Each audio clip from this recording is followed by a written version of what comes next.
More and more dogs are at risk of developing cancer these days. Recent research indicates about 25% of dogs will develop some form of the disease. Yeah, 6 News anchor Don Hudson has been looking into the issue and joins us now in the studio with more. Don. Well, Lori and Bo, nearly 50% of Tennesseans own a dog, so canine cancer, which is increasing, really can impact tens of thousands of families here. Tonight, we look at the causes, the treatment options, and how we can protect our pets. Yeah, there you go. Meet Archie, a 12-year-old mixed breed dog and cancer survivor. We started rubbing his neck and we're like, something's wrong. His lymph nodes are right there. And you could feel them. We just noticed at one point it was like little hard rubber balls.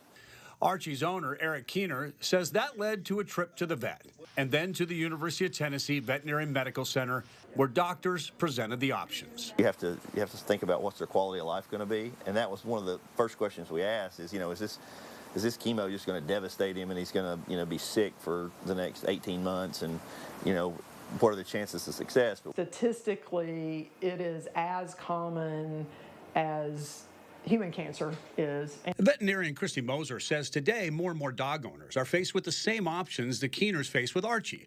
The Bluegrass Animal Hospital doctor adds the number of cancer cases she sees is sad and steady. Like here, we typically will see, a couple of cases a week. Turner here is just one example. That lower, that whole bottom ramus or jaw, see where it's swelling right here? Part of Turner's jaw had to be removed because of the cancer. The American Veterinary Medical Association says part of the increase in canine cancer is due to the fact that dogs are living longer.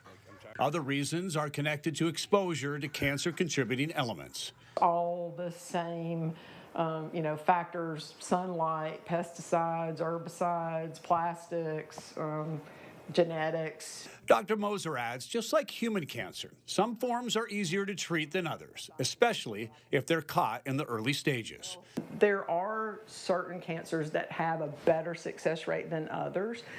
Cancers that tend to be localized and haven't metastasized, regardless of the type, a lot of times are manageable.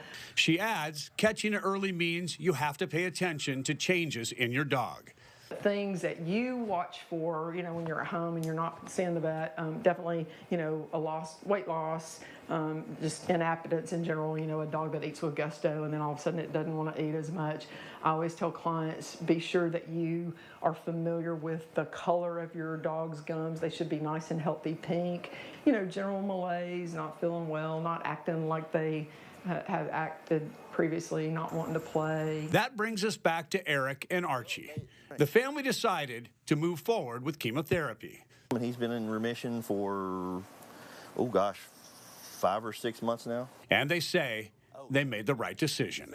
Hopefully we're getting a few more years out of the old boy by doing it.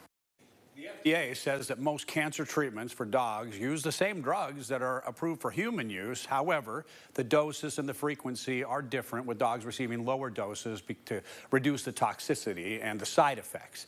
As for costs, the Keeners told me they spent $5,000 for Archie's chemo, but it can cost thousands more depending on the cancer and depending on the treatment.